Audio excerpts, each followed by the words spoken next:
महाराष्ट्राचं कुळदैवत म्हणजे जेजुरीचा खंडोबा. यादव कुळाचं भगवान श्रीकृष्णांचं देखील कुळदैवत जेजुरीचे खंडोबा होते. जय मल्हार. जेजुरीला बरेच भाविक हे लग्न झाल्यानंतर येतात. जोडीनच काय येतात? पंढरपूरचे विठुराय असतील, विठ्ठलाची मूर्ती एका मंदिरात आहे, रुक्माईची मूर्ती मागच्या बाजूला आहे. तुळजापूरला गेलो ते आदिशक्ती एकटीच आहे, कोल्हापूरला गेलो कोल्हापूरची आदिशक्ती एकटी आहे. पण जेजुरी हे एकमेव असं ठिकाण आहे की इथं शिवशक्ती जोडीने येते. दोन स्वयंभू लिंग आहेत, खंडोबा म्हाळसाबाई, शंकर पार्वती. जेजुरगड पर्वत शिवलिंगाकार, मृत्यू लोकी दुसरे कैलास शिखर. महाराजांच्या मंदिराला प्रदक्षिणा मारताना अशा सगळ्या सप्त ऋषींच्या मूर्ती होत्या. मी आपली रोज प्रदक्षिणा मारायचो पण कुठेच पाया पडायचो नाही. पण तिथे एक फोटो होता की दाढीवाला गृहस्थ, मला तिथे पाया पडायचं वाटायचं. महादेव एकच असेत की यक्ष गंधर्व किन्नर नर नारी देव दानव मानव हे सर्वांना घेऊन बसणारे. एक म्हण एक दर दर भटके नाथ घर अटके. शंकर महाराजांचं सेवेचा भाग्य मिळालं, त्याच्यानंतर दत्त महाराजांचं मिळालं. पण शेवटी कुळामुळाचा बाप तोच असतो.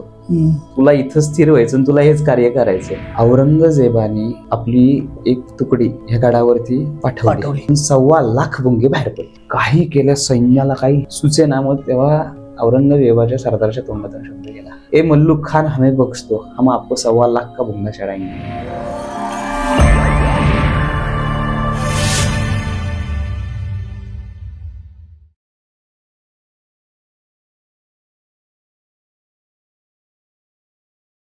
नमस्कार मित्र हो, ब्रेनमध्ये बत्ती पेटवणाऱ्या या कार्यक्रमामध्ये तुमचं स्वागत आहे. महाराष्ट्राचं कुळदैवत म्हणजे जेजुरीचा खंडोबा. या जेजुरीबद्दल अनेक आख्यायिका आहेत. जेजुरीच्या खंडोबाला लाकडाचे अवयव का वाहिले जातात? 1.25 लाख भुंग्यांचं काय वैशिष्ट्य आहे? या 1.25 लाख भुंग्यांमध्ये सैतानी शक्ती कशी निर्माण झाली, का निर्माण झाली? यादव कुळाचं भगवान श्रीकृष्णांचं देखील कुळदैवत जेजुरीचे खंडोबा होते असं काही ठिकाणी लिखित स्वरूपात मिळतं. या सगळ्यांवर चर्चा करण्यासाठी माझ्यासोबत आज आहेत वंश परंपरेने पुजारी असणारे गौतम गुरुजी हरिश्चंद्रे. सर, स्वागत आहे तुमचं या कार्यक्रमात. जय मल्हार. आणि आज सुरुवात करताना मला तुमच्याबद्दल सांगायला बरं वाटतं की अगदी वंश परंपरेनं तुम्ही हे सगळं पूजा अर्चा करताय. तुमची सुरुवात कशी झाली? म्हणजे आधी वडील वगैरे होते, सगळं ठीक आहे. आता आमची सेवेमध्ये ही 3री-4थी पिढी आहे. माझ्या आजे पणजोबा, आजोबा, माझे वडील, त्याच्यानंतर मी, आता इथून पुढे आमची पुढची पिढी येईल ती. ही आमचं सौभाग्य म्हणायला लागेल की महाराजांची सेवा करण्याचं आम्हाला, आमच्या कुळाला ते सेवेचा मान मिळाला. तुमच्या डोक्यात हेच होतं की पूजा अर्चा करायची? पहिलं माझं शिक्षण वगैरे सगळं पुण्यात झालं. कॉलेज लाईफ मस्त जगली. काळाच्या ओघानुसार असं वेगळं काहीतरी करायचं होतं, व्यवसाय वगैरे. पण शेवटी म्हणतात की आपल्या इच्छेवरती काही चालत नाही. शेवटी जी भगवंताची जी इच्छा तेच होतं. सगळं असं फिरून फिरून फिरून परत त्याच वंश परंपरेगत सेवेमध्ये मी रुजू झालो आणि तेच प्रोफेशन झालं. कशी सुरुवात झाली? काय विषय होता? मला पहिल्यापासून थोडी अध्यात्माची आवड होती, त्यामुळे थोडं मी वैदिक याच्यामध्ये शिक्षण घेतलं कसबा पेठेमध्ये. त्याच्यानंतर पूजा अर्चा, वैदिक गोष्टी याच्यामध्ये घेऊन संपूर्ण फिरून मग लॉकडाऊनच्या आधी जॉब केल्यानंतर व्यवसाय ट्राय केला. त्याच्यानंतर मग आपल्या लॉकडाऊनच्या आधी मी गावाकडे परत गेलो आपल्या घरी. त्याच्यानंतर मग वरती मंदिरामध्ये आपण सेवेला रोजचं दर्शनासाठी, त्रिकाळ पूजेला, आपलं पाणी घालायला देवाला, असं जाऊन जाऊन कधी वरती रोळलो ते कळलंच नाही. म्हणजे महाराजांनी या सेवेमध्ये मला रुजूच करून घेतलं. आता आमचं रोल म्हणजे कसा होतो की आम्ही गुरव पुजारी जेजुरीचे. जेजुरीला बरेच भाविक हे लग्न झाल्यानंतर येतात. त्यांचा लग्नाचा कुळधर्म कुळाचार असतो, वर्षाचा कुळधर्म कुळाचार असतो. मग आलेल्या यजमानांना योग्य माहिती देणे, त्यांचं व्यवस्थित सर्व जागरण गोंधळाचा कार्यक्रम असेल, अभिषेकाचा असेल, देवभेटीचा असेल, तळी भंडारा असेल, ते आपलं वंश परंपरागत आपल्या पद्धतीने जे आले तसं व्यवस्थित करून देणं हा आमचा सेवेचा भाग. जोडीनच काय येतात? आता आपण भरपूर महाराष्ट्रातली मुख्य दैवत पाहिली. तुळजापूरची तुळजाभवानी असेल किंवा अगदी आपले पंढरपूरचे विठुराय असतील. आपण या मंदिरामध्ये गेलो तर विठ्ठलाची मूर्ती एका मंदिरात आहे आणि रुक्माईची मूर्ती मागच्या बाजूला आहे. बरोबर. परत तुळजापूरला गेलो, देवी एकटीच आहे, आदिशक्ती एकटीच आहे. कोल्हापूरला गेलो, कोल्हापूरची आदिशक्ती एकटी आहे.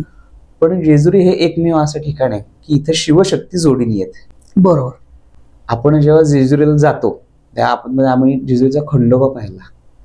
आपण तुम्ही म्हणता ना खंडोबा पाहिला, ते ऍक्च्युली मार्तंड भैरवाची मूर्ती आहे. बर. खंडोबाचंच मूळ नाव मार्तंड भैरव. पण देव प्रत्यक्ष रूपात कुठे तर तिथे लिंग रूपात देव आहेत. बर. जेव्हा आतमध्ये आपण जातो तेव्हा खाली 2 स्वयंभू लिंग आहेत, खंडोबा म्हाळसाबाई आणि उजव्या हाताला अजून एक छोटं लिंग आहे बाणूबाईचं, म्हणजे शंकर पार्वती आणि गंगा. खंडोबा हा शंकराचा अवतार, पार्वती मातेचा म्हाळसा देवीचा अवतार आणि गंगा हा बाणूदेवीचा अवतार. म्हणजे असं एकमेव ठिकाण आहे जिथे दोन्ही शक्ती एकत्र आहेत. आपण जेजुरीला गेलो की गेल्या आपल्या जुन्या मार्तंड ग्रंथामध्ये कवींनी असा उल्लेख केला आहे की जेजुरगड पर्वत शिवलिंगाकार, मृत्यू लोकी दुसरे कैलास शिखर. वा. कैलासानंतर संपूर्ण फॅमिली घेऊन कुठलाचा भगवंताचा अवतार झाला तो जेजुरीला झाला, काही म्हणायला हरकत नाही. काय विशेष महत्व आहे जेजुरीचं? कारण की या अवतारामध्ये आता शंकर पार्वती असतील, गणपती बाप्पा आहेत आपले, कार्तिक स्वामींचं देखील स्थान आहे. त्याच्यानंतर इथे आपल्याला माहित नसलेलं म्हणजे विष्णूंचा सुद्धा तिथे अवतार आहे. एक जुन्या ग्रंथामध्ये आपल्याला एक हे सापडतं की शिवस्य हृदयस्य विष्णू, विष्णुस्य हृदयस्य शिव. जेव्हा जेव्हा शंकरांनी कुठल्याही आसुरी शक्तींचं मर्दन करायला किंवा विष्णूंनी अवतार धारण केला तेव्हा त्याला साह्य स्वरूप, जेव्हा शंकरांनी अवतार केला तेव्हा साह्य स्वरूप विष्णूंनी घेतला, जेव्हा विष्णूंनी घेतला तेव्हा साह्य स्वरूप शंकरांनी घेतला. तसंच या जेजुरीमध्ये आपण अर्ध्या गाडाला जाताना हेगडी प्रधान म्हणून मंदिर आहे. प्रधान म्हणून खंडेरायांनी त्यांना तिथे वास्तव्य करण्यास विनंती केली होती. हे साक्षात विष्णू महाराज आहेत, नारायण आहेत. आणि यांनीच पालीला म्हाळसा आणि खंडेरायांचा विवाह लावला होता. जे अजूनही ही प्रथा असे की इथून वराड पालीला जातं, पालीचं जे मंदिर आहे तिथे खंडेराय आणि म्हाळसा देवीचं लग्न लागलं जातं. ते लग्न ठिकाण आहे. हा, जेजुरीचं महत्व या अर्थानं विचारतोय की पुरातन काळात त्याचा उल्लेख काही ठिकाणी सापडतो. म्हणजे तुम्ही म्हटलं की यादव कुळाचं कुलदैवत देखील जेजुरी होतं. हो. आपण खंडोबाला जातो, खंडोबाच्या फोटोमध्ये आपण एक श्वान बघितलाय. हा, श्वान असं बरेच जणांचं म्हणणं येतं की हे काळभैरवाचं वाहन आहे. बरोबर. काही ग्रामीण भागात तर कुत्रा म्हणजे खंडोबाचा अवतार असंही मानलं जातं. हा, तर त्याच्यामध्ये मार्तंड विजयामध्ये असा संदर्भ आपल्याला सापडतो की चंपाषष्ठी आपण उत्सव, खंडोबाचे नवरात्र असतात त्यावेळेस देवाला भरीत आणि रोडगा म्हणजे भरीत आणि बाजरीची भाकरी आणि कांद्याची पात्याचा नैवेद्य दाखवला जातो. तर त्याच्यामध्ये तो नैवेद्य त्याच वेळेस का दाखवला जातो आता सांगतो, हा लोकांचा गैरसमज होतो. हा नैवेद्य तेव्हा चंपाषष्ठीला का दाखवतात? आपली आषाढीची आपली एकादशी झाली मोठी, त्याच्यानंतर कांदे नवमी येते. कांदे नवमी? हा, त्या कांदे नवमीला ज्याला जेजुरीचं कुलदैवत खंडोबा आहे त्यांनी तेव्हापासून 4 महिने कांद्याची पात आणि वांग खायचं नाही. हे पाळतात. आणि जेव्हा चंपाषष्ठीचे आपले नवरात्र होते म्हणजे 5 दिवसाचे नवरात्र असते ते उद्यापन होतं. चंपाषष्ठी दिवशी मग देवाला परत भरीत रोडग्याचा तो नैवेद्य कांद्याच्या पातीचा दाखवायचा, देवाला दाखवून मग परत तुम्ही खायला सुरुवात करायची. असं ते बाजरीची भाकरी आणि याचं ते महत्व आहे. आणि हा चंपाषष्ठीचा उत्सव होता. कृष्ण महाराजांच्या लहानपणापासून लीला अशा खोडील होत्या. त्यांनी दूध मागितलं आईला. आई म्हणली आज चंपाषष्ठी आहे, उपास आहे, देवाला नैवेद्य दाखवला की तुला देते. असं म्हटल्यावरती कृष्ण काय ऐकेनात. त्यांनी आपले देव होते ते सगळे बांधून ठेवले आणि नैवेद्य ग्रहण केला. असं झाल्यावरती अचानक श्रीकृष्ण दिसेनासे झाले, गोंधळ उडाला, सगळे शोधायला लागले. यशोदा माईच्या लक्षात येईना. असा गोंधळ चालू असताना तिच्या लक्षात आलं की एक पिल्लू आपलं पायाखाली फिरते. तिला काय कळेना. तेव्हा तिथे नारद मुनी प्रकट झाले आणि नारद मुनींनी सांगितलं की असा हे झालेलं आहे.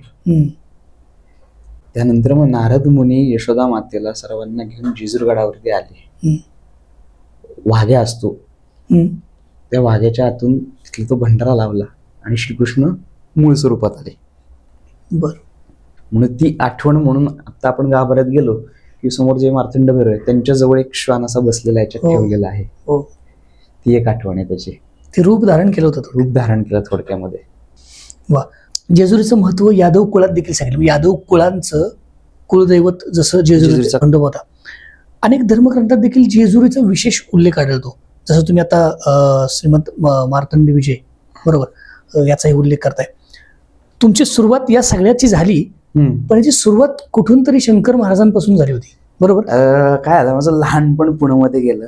मी म्हणजे शिक्षणासाठी मला आई वडिलांनी, माझी मावशी मी त्यामुळे पुण्यात सदाशिवपेठेत वाढलो. सगळा इथला मित्र परिवार. मग थोडासा मोठा आल्यावरती आमचे वडील पुण्यात आले. आपले गावाकडचे शिक्षण नाही काय नाही, भोळा स्वभाव. पहिल्यापासून मंदिरातलंच पूजेचं याचं हे केलेलं. मग इथे काय तर मग आपल्या अक्कलकोट स्वामींचं मठ आहे रामेश्वर चौकामध्ये. मग तिथे ते कामाला लागले. मग आतमध्ये महाराजांच्या पादुकांची इथे बसायचे आणि येणाऱ्या लोकांना अभिषेकाचा प्रसाद दे हे असं करायचे. मी लहान असताना मग खेळायला वगैरे मठात कायम. पुजाराचा मुलगा असल्यामुळे आपलं दिवसभर तिथे, शाळा वगैरे झाली की तिथेच बसायचं. तिथे मी म्हणजे मठात आरतीला वगैरे थांबणं, मग ते आपलं रोजचं हे. महाराजांच्या मंदिराला प्रदक्षिणा मारताना अशा सगळ्या सप्त ऋषींच्या मूर्ती होत्या.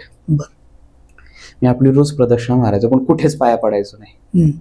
एकदा स्वामींच्या पाया पडलं की पुढे यायचं. पण तिथे एक फोटो होता की दाढीवाला गृहस्थ. पहिल्यापासून दाढीवाल्यांची क्रेज. मला तिथे पाया पडायचं वाटायचं. ते पाया पडायचं. त्याच्यानंतर असंच आमच्या ओळखीतून एक जणांशी ओळख झाली.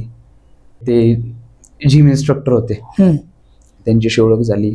त्यांनी बोलता बोलता मला, त्यांना विचारलं मी बाबा इथे असं पाया पडतो तर हे कोण येतो, हे कुठले महाराज आहेत काय. तेव्हा त्यांनी माझ्या हातामध्ये सगळ्यात पहिल्यांदा 16व्या वर्षी शंकर गीता हा ग्रंथ दिला, शंकर महाराजांचा. बर. तो ग्रंथ दिला. म्हणला आता आपल्याला तर काय वाचता येणार नाही. तो प्राकृत आपण मराठी म्हणतो, साध्या सरळ सोप्या भाषेतला सुंदर ग्रंथ आहे की तुम्ही आपले प्रत्येक वेळेस जर तुम्ही वाचला तर काहीतरी नाविन्य अर्थ, तुम्हाला काहीतरी नवीन ऊर्जा त्याच्यातून मिळते. त्याचं वाचन केलं. 3 पारायणं झाली. 3 पारायणं झाल्यानंतर माझा योगायोग आला मठात येण्याचा. त्याच्या आधी मला शंकर महाराजांचा मठ कुठे, महाराजांची ऍक्च्युली मूर्ती कशी हे काहीच माहित नव्हतं. ते झालं. मठात येऊ लागलो. मठात सेवा झाली. पहिल्यापासून आमच्या घरामध्ये आमच्या आजोबांची दत्तसेवा होती. 40 वर्ष त्यांनी दत्तसेवा केली. आणि आमच्या आजोबांकडे एक येणारे यजमान होते, त्यांनी आमच्या आजोबांना दत्तमूर्ती दिली. बरं. ती आपल्या वाड्यामध्ये जुन्या स्थापित आहे, जे आमच्या आजोबांच्या काळापासून सेवा आहे. त्यामुळे थोडंसं दत्त संप्रदायाचं हे होतं. असं करत असताना मग पुढे शिक्षण झालं, कॉलेज वगैरे झालं. त्याच्यानंतर वैदिक शिक्षण घेतलं मी थोडंसं. वैदिक शिक्षण वगैरे झाल्यानंतर परत एकदा योगायोग असा आला की मी आमच्या गुरुजींबरोबर, म्हणजे शिक्षण आणि प्रॅक्टिस म्हणून गुरुजी मला प्रत्येक कार्याला बरोबर घेऊन द्यायचे. असं जात असताना एकदा एका यजमानांचे मठाच्या जवळच्याच भागात एका यजमानांचं गुरुचरित्राचा संकल्प होता. माझे गुरुजी म्हणले आपल्याला हे पारायण करायचे 3 दिवसामध्ये. आता म्हणलं एवढं आपलं कडक वाचन, म्हणजे पाठांतर आहे, संस्कृत बोलणं आहे, पण एवढं वाचन आपल्याकडनं होणार का.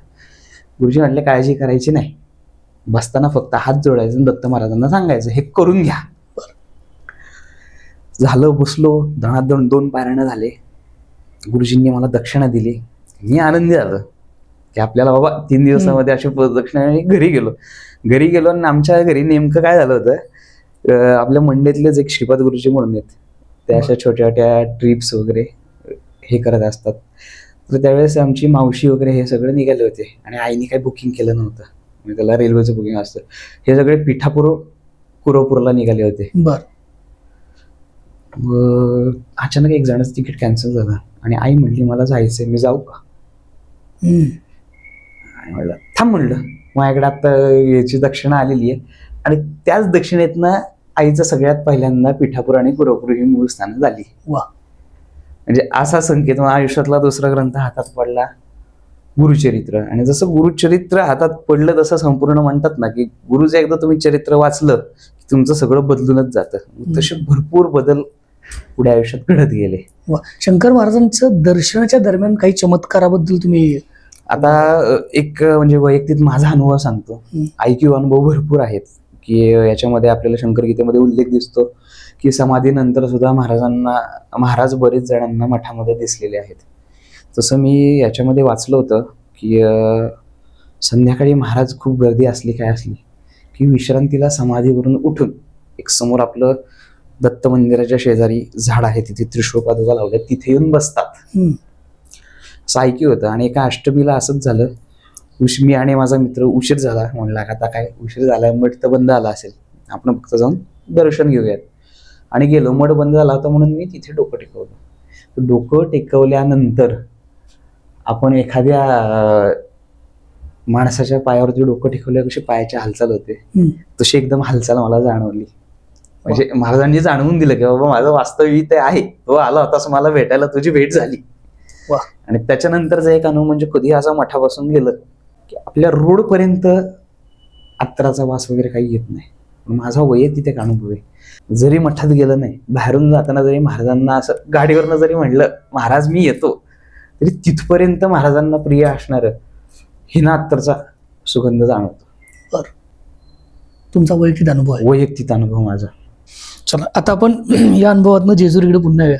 जेजुरीच्या आजूबाजूच्या परिसरात फार अशी वेगवेगळी ठिकाणं आहेत जी लोकांना माहीत नाहीत, पण त्याचं एक विशिष्ट आणि वेगळं महत्व आहे आजूबाजूच्या परिसरात. आता महत्वाचं म्हणजे आपल्याला जेजुरीचा खंडोबा सगळ्यांना माहिती आहे, पण इथे येण्याआधी जेव्हा महादेवांना आवाहन करायचं होतं त्यावेळेस आपण एक आरती म्हणतो आता शंकराची, सर्वजण लवथवते विक्राळा ब्रह्मांड म्हणा. ही आरती कोणी लिहिली? रामदास स्वामी. ही आरती लिहिली आहे रामदास स्वामींनी. तर जेजुरीच्या अलीकडे एक लवथळेश्वर म्हणून ठिकाण आहे. पूर्वी जे दुर्वास ऋषी होते, दुर्वास ऋषींचे प्रिय शिष्य लव ऋषी, त्या लव ऋषींना साधनेसाठी काही बाधा येऊ नये, तपासाठी बाधा येऊ नये, वाईट शक्तींपासून किंवा आसुरी शक्तींचा शिरकाव होऊ नये म्हणून त्यांनी ते स्थळ निर्माण केलं होतं लवथळेश्वर. आणि तिथे एक महादेवाची पिंड प्रस्थापित केली. हे स्थान असं थोडंसं खाली उतरून जाण्यासारखं आहे. तर जेव्हा मणी आणि मल्लासूर यांचा उत्मात वाढला, त्रिभुवनामध्ये त्यांनी हाहाकार मांडला होता. हे राक्षस होते. यांनी पूर्ण हाहाकार मांडला होता की कुठलंही यज्ञकार्य, ते म्हणजे यज्ञकार्य चालू असेल तिथे बाधा आण किंवा धार्मिक कृत्य कुठलं ते घडून देत नव्हते. तर अशा वेळेस काय करायचं, मग हे सप्तऋषी आणि धर्मपुत्र सप्तऋषींना घेऊन सगळ्यात पहिल्यांदा गेले इंद्रदेवाकडे. जाताना आपली पत्नी आपली मुलं यांना सुरक्षित कुठे ठेवणार, व ते त्या लवथळेश्वरच्या ठिकाणी त्यांना वास्तव्याला, या सप्तऋषींच्या पत्नी आणि मुलं ते तिथे वास्तव्याला राहिले. त्याच्यानंतर मग हे इंद्रपुरीमध्ये गेले, इंद्राकडे गाणं गायलं. इंद्र म्हणला माझ्या हातात म्हणजे माझ्यात एवढं सामर्थ्य नाही की, कारण की मणी आणि मल्लासूर यांनी एका अंगठ्यावरती उभं राहून ब्रह्माची तपश्चर्या करून वर मागून घेतले. म्हणजे ते सुद्धा किती सामर्थ्यवान असतील. मग हे सगळे गेले इंद्राकडे. इंद्र म्हणाला आपल्याला काही नाही, आपण वैकुंठाला जाऊयात. म्हणजे सर्वजण गेले वैकुंठात. विष्णूंकडे आराधना केली, त्यांचं दर्शन घेतलं. विष्णू म्हणले आता हे कार्य आपण महादेवच करू शकतील. मग परत सगळे मिळून गेले कैलासात. कैलासामध्ये गेल्यानंतर मणी आणि मल्लासुराचा हा सर्व त्यांनी वृत्तांत महादेवांना सांगितला. महादेव म्हणाले, रागाने लालबुंद झाले, तांडव करू लागले. त्यांनी तांडव सुरू केल्यानंतर तांडव करत असताना आपली जटा काढली आणि जमिनीवरती आपटली. ही आपटल्यानंतर त्याच्यातून एक अकराळ विकराळ अशी आदिशक्ती निर्माण झाली. ती एवढी प्रचंड होती की हे ऋषी सुद्धा घाबरू लागले. त्यांनी तिच्यावरती तुपाचा शिडकाव केला आणि ती शांत केली. तिला घृतमारी म्हणतात. आणि ती प्रथम मणिमल्ल्याच्या युद्धासाठी पाठवली. तिथून पुढे महाराजांच्या लीला म्हणजे ह्या अवताराला सुरुवात झाली. हे एक ठिकाण झालं जेजुरी मधलं. अजून बरीचशी ठिकाण आहेत आजूबाजूच्या ह्याच्यात. हे लवथळेश्वर झालं. आता त्याच्यानंतर एक शंकेश्वर बोमलेश्वर म्हणून एक ठिकाण आहे, छोटी छोटी मंदिर आहेत महादेवाची. तर तिथे काय म्हणलं जातं की जेव्हा युद्ध सुरू झालं तेव्हा एक युद्ध नीती असते. आता महादेवाचा सेनानायक कोण, तर गणराज, सर्व गणांचा अध्यक्ष म्हणून गणाध्यक्ष गणपती बाप्पाला म्हणतात. तर गणपती बाप्पांनी तिथून युद्धाचा शंख फुंकला होता, म्हणून त्याला शंकेश्वर म्हणतात. परत दुसऱ्या ठिकाणी बोमलेश्वर, तिथे बसून बोंब मारली होती म्हणून त्याला बोमलेश्वर म्हणतात. अशी भरपूर ठिकाणी आहेत जेजुरीच्या बाग. कारण की जेव्हा जेव्हा महादेवांनी अवतार घेतला किंवा एखादं रूप धारण केलं की महादेव एकच असेत की यक्ष, गंधर्व, किन्नर, नर, नारी, देव, दानव, मानव हे सर्वांना घेऊन बसणार आहेत. त्यामुळे जेव्हा जेव्हा महादेवाचा अवतार झाला तिथे या सगळ्या शक्तींचा वावर वास्तव्य आपल्याला कुठे ना कुठे जाणवतच. अशी भरपूर ठिकाणी आहेत. मग वीरच्या मस्कोबानात असतील ते स्वयंभू आहेत. भरपूर छोटी छोटी स्वयंभू ठिकाणी आहेत. याच्यामध्ये आता विषय निघाला आपला जेजुरीच्या मंदिरावरती गेलो आपण की एक पंचलिंगेश्वर मंदिर आहे. बरं. एकाच ठिकाणी 5 लिंग आहेत. जेव्हा अवतार झाला, युद्ध वगैरे सगळं झालं, तेव्हा सर्व देवांनी वास्तव्य केलं की महाराज तुम्ही इथे वास्तव्य करा. तेव्हा कडेपठार जे आहे तिथे स्वयंभू लिंगामध्ये महाराजांनी वास्तव्य केलं आदिशक्ती सहित. ते स्वयंभू लिंग कडेपठारचं. आणि आता इथे आपण येऊयात भंडाऱ्याकडे. आणि मग इथे जेव्हा त्यांनी वास्तव्य केलं, युद्ध झालं, युद्ध जिंकले, त्याला पूर्वीचं नाव होतं करे पठार, जे करा नदीच्या तीरावरती उंच असणारं पठार, असं करे पठार. त्याचा नंतर अपभ्रंश होत झालं ते कडे पठार.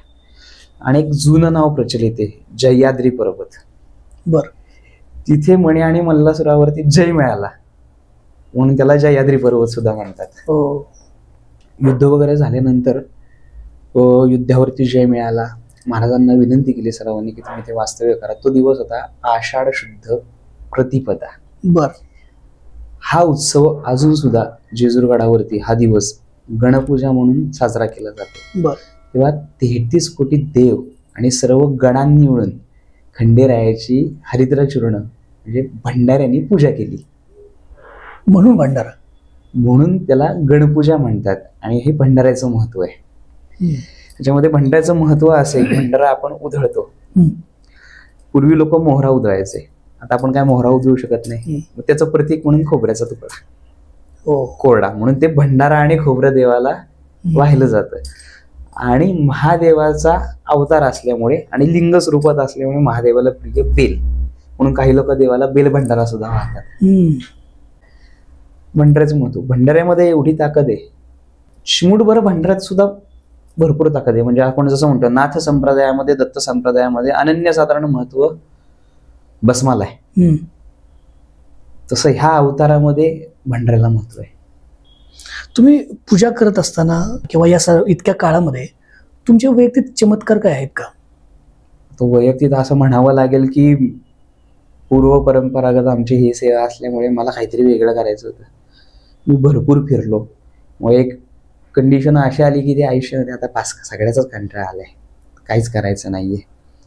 असा फेज आला होता की आपण म्हणतो ना की प्रत्येकाच्या आयुष्यात काहीतरी शिकण्याआधी एक परीक्षा तुम्हाला द्यावी लागते, खच खावी लागते. ते सगळं सुंदर झालं असताना काही प्रसंग असे म्हणजे आयुष्यात आले की पूर्णपणे मी माणसांच्यातच नव्हतो. बर. म्हणजे मित्रपरिवार नाही राहिला, काही नाही, पूर्णपणे थोडक्यात बदनामीसारखं काहीतरी की काही जवळच्याच लोकांनी त्यांच्या इच्छेप्रमाणे होत नाही काही म्हणून पूर्ण आपण म्हणतो ना की एखादा चांगला व्यक्ती हे करत असेल तर त्याचे 10 गुणांपैकीच 5 चांगले गुण मायनस करायचे आणि 2 गुण घेऊन त्याला पूर्ण हे करायचं. असा काहीतरी प्रसंग माझ्या आयुष्यात घडला. असं डिप्रेशन मध्ये गेलो होतो की आई म्हणलं आपण सायकोलॉजिस्ट, तुम्ही म्हणलं तसलं काही करायचं नाही. म्हणलं काय डोक्यावर परिणाम वगैरे नाही झालेला. म्हणलं आपण एक काम करूयात, आपल्याकडे आपण या कुळामध्ये आहे, दत्त महाराज आहेत, एवढं मोठं रामबाण औषध असणार, आपण काय करायचं. मग आम्ही दोघं गाणगापूरला गेलो. बर. गाणगापूरला राहिलो, तिथे पारायण केलं. आईला म्हणलं आता तू जा. त्याच्यानंतर मग काही दिवस मोबाईल वगैरे बंद, कोणाला काही सांगितलं ना, काही नाही. महिनाभर महाराजांनी तिथे सेवा करून घेतली. त्या सेवेदरम्यान मला काही अधिकारी लोक तिथे भेटली. अशीच आपण बसल्या बसल्या चर्चेत अशी लोक भेटले. काही प्रसंग असे घडले की त्याच्यामधून एक वेगळीच ऊर्जा मिळाली. आणि मग तिथून परत आल्यानंतर कधी न कळत मंदिराचा ओढा वाढत गेला आणि महाराजांनी कधी जवळ घेतलं ते कळलंच नाही. म्हणजे म्हणतो ना आपण दर भटिक म्हण एक, दर भटके नाथ घर अटके, तसं फिरून सगळं म्हणजे शंकर महाराजांचं सेवेचा भाग्य मिळालं, त्याच्यानंतर दत्त महाराजांचं मिळालं. पण शेवटी कुळामुळाचा बाप तोच असतो, तुला इथं स्थिर व्हायचं आणि तुला हेच कार्य करायचंय. असा म्हणजे माझ्या बाबतीतला तो एक मोठा अनुभव झाला. आणि आज अशी गंमत झाली की आज ओळखताना म्हणून प्रत्येक माणूस मला अरे जेजुरीचे का अशी ती ओळख झाली. बदनामी झाली होती, जेजुरीने ओळख करून दिली. प्रत्येक गोष्ट तुम्हाला काहीतरी भगवंताला तुम्हाला द्यायचं असेल ना तर तो कठीण परीक्षा बघतो. पण ती कोणाची कुठल्या स्वरूपात बघेल हे सांगता येत नाही. पण ही तेवढं खरंच आहे की तुमची कळत नकळत झालेली सेवा याचं सुद्धा फळ तुम्हाला भगवंत कधी कुठल्या रूपात देईल हे आपण सांगू शकत नाही. आपण म्हणतो मी मालक आहे. आपण मालक कशाचे? शरीराचे. शरीर तरी आपलं आहे का? आपण जरी शरीराचे मालक असलो, शरीराच्या हालचालीवर नियंत्रण आपलं आहे, आपण शरीराचे मालक झालो, पण त्याच्या आतमध्ये जे मन आहे, आत्मा आहे, त्याचा मालक तो बसलाय. तो त्याला जी गोष्ट ज्याच्याकडनं करून घ्यायची आहे तो तेव्हाच ती करून घेतो. आपण किती अठ्ठास केला तरी ते होत नाही. त्यामुळे आपण जीवन जगताना आपण बरेच वेळा ठरवतो की प्रत्येकाची इच्छा असते. तर माझी इच्छा होती की आपण चांगलं व्यावसायिक व्हावं, मला स्वयंपाकाची आवड आहे, अगदी मी हॉटेल वगैरे सुद्धा टाकलं होतं. पण शेवटी माझ्या जे माझ्या नशिबात होतं की जेव्हा आपलं कर्म, आमचं वंशपरंपरागत चाललेलं आमचं काम काय आहे की येणाऱ्या भाविकांची सेवा करणं, हेच मला करायचं होतं. आणि त्याच्यासाठीच मला महाराजांनी फिरून फिरून तिथे आणलं. हाच एक मोठा अनुभव म्हणावा. बरोबर. 9 लाख पायऱ्या जेजुरीच्या असा उल्लेख बऱ्याच ठिकाणी आढळतो, गाण्यात आढळतो. काही गंमत अशी आहे, आपण जर म्हणलं 9 लाख पायरी, 9 लाख पायरीचा आत्ता माणूस सोडून गेला जो साक्षात महादेवालाच बघेल एवढं काय चालत जाणं आपल्याला शक्य आहे. उल्लेख आला तसा 9 लाख? 9 लाख ही चिरे म्हणजे जे दगड बांधणी झाली पायऱ्यांची, त्याला जे चिरबंदी म्हणतो आपण, जे जॉईंट्स करतात तेवढे लागले म्हणजे तेवढी ते चिराबंदी येते. म्हणून ती म्हणता आलं 9 लाख पायरी जेजुरगडाला. कारण की आपण तसं पाहिलं 9 लाख पायरी शक्य आहे का? 10,000 पायऱ्या आपल्या गिरणारला दत्तगुरूंचं. ते जाता जाता मनुष्याला नको होते. 9 लाख कसं शक्य होईल? एक म्हणण्याची पद्धत, चिरबंदी जी म्हणजे पूर्वी लोक बोलताना असे शब्द असायचे काही काही पुरातन, त्याच्यातनं ते म्हणीत ना असं ते 9 लाख पायरी जेजुरगडाला. वरच्या सानिध्यात तुम्ही बरेच वर्ष आहात. वरचा माहोल कसा असतो किंवा तिथे आल्यानंतर भाविकांचं मन काय असतं, मत काय असतं, तिथलं वातावरण कसं असतं? आता कसं असतं, आमच्याकडे एक म्हण आहे जेजुरकरांची, हौशा गावशाने नवशीची जेजुरी, हे पूर्वी लोक म्हणायची. म्हणजे हौस म्हणून येणारे सुद्धा लोक आहेत. काही काहींच्या इच्छापूर्तीसाठी नवस पूर्तता झाली म्हणून नवसाने येणारे लोक आहेत. काही एक ऊर्जा म्हणून मिळावी, म्हणजे ज्याचा जसा भाव, जो जशा भावनेने येतो त्याला तसा अनुभव हा जेजुरीवरती नक्कीच मिळतो. प्रतिकात्मक लाकडाचे अवयव दान करण्याची प्रथा आहे. त्याच्या मागे एक सुंदर कथा आहे. महाराजांचा हा गड किल्ला, ह्याच्यानंतर आपल्या याच्यावरती यवनांचं राज्य होतं. औरंगजेबाने आपली एक तुकडी ह्या गडावरती पाठवली. तर ह्याला सोन्याची जेजुरी म्हणतात. म्हणून त्याला वाटलं, ते का म्हणतात सोन्याची जेजुरी? सोन्याची जेजुरी, भंडाऱ्याला सोन्याचं महत्व दिलेलं आहे अनन्यसाधारण. म्हणून त्याला देवा तुला सोन्याची जेजुरी आणि घराला 9 लाख पायरी अशी ती म्हणे. तर जेव्हा हे सैन्य पाठवलं त्याच्यामध्ये किल्लेदार मारला गेला. किल्लेदार मारला गेल्यानंतर हे सैन्य वरती आलं आणि वरती येताना गडाच्या 3 बाजूला 3 दरवाजे आहेत मुख्य. एक पूर्व दरवाजा, एक दक्षिण दरवाजा आणि एक उत्तर दरवाजा. आता उत्तर दरवाजा हा मुख्य दरवाजा मानला जातो, कारण की खाली पायथ्याला तिथे नंदी महाराज आहेत. त्या दरवाजाच्या इथे शेजारी दरवाजा उघडेना. तिने काय केलं, तिथे शेजारी छिद्र केलं आणि त्याच्यात दारू भरली की आता सुरुंग लावून हा दरवाजा उडवायचा. जसं छिद्र केलं त्या छिद्रामधून 1.25 लाख भुंगे बाहेर पडले. भुंगा म्हणतो ना आपण, तो 1.25 लाख भुंगे बाहेर पडले. अख्खं सैन्य परतून लावलं. काही केल्या सैन्याला काही हे मिळाना. भुंग्यांनी हे केलं, दंश भुंग्याचा खूप वेळ असतो, सुचेना. मग तेव्हा औरंगजेबाच्या सरदारच्या तोंडातून शब्द गेला, ए मल्लुक खान, हमें बख्श दो, हम आपको 1.25 लाख का भुंगा चढाएंगे. असं बोलल्यानंतर ते भुंगे परत गेले. भुंगे अदृश्य झाल्यानंतर त्यांनी चांदीचा 1.25 किलोचा भुंगा खंडेरायाला अर्पण केला. तो भुंगा आता सासवड ट्रस्टमध्ये जमा आहे आणि ते जे स्थान आहे त्या स्थानाला यशवंतराव म्हणतात. जे छिद्र आहे त्याच्या खाली यशवंतरावांची शिळा आहे. यशवंतराव म्हणजे कडचे किल्लेदार झाले ते. जे मारले गेले होते? मारले गेले नाही, ज्या ठिकाणून भुंगा निघाला त्या स्थानाला यशवंतराव नाव मिळालं. बर. मग यशवंतराव तिथे अशी आख्यायिका झाली तिथून पुढे की एखाद्याचा पाय दुखत असेल, हात दुखत असेल तर त्यांनी तिथे यशवंतरावांना नवस सांगायचा आणि मग ते बरं झाल्यानंतर तो अवयव जो तो ज्याच्या त्याच्या श्रद्धेने इच्छेने वाहतो तिथे. मग कोणी लाकडाचा हात पाय म्हणजे जे आपले अवयव असतील, म्हणजे जो अवयव दुखतोय कान हात पाय असे अवयव तिथे वाहतात.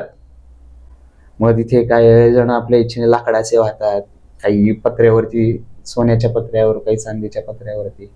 असं ते यशवंतरावचं गुप्त महत्व आहे, ते कोणालाच माहित नाहीये.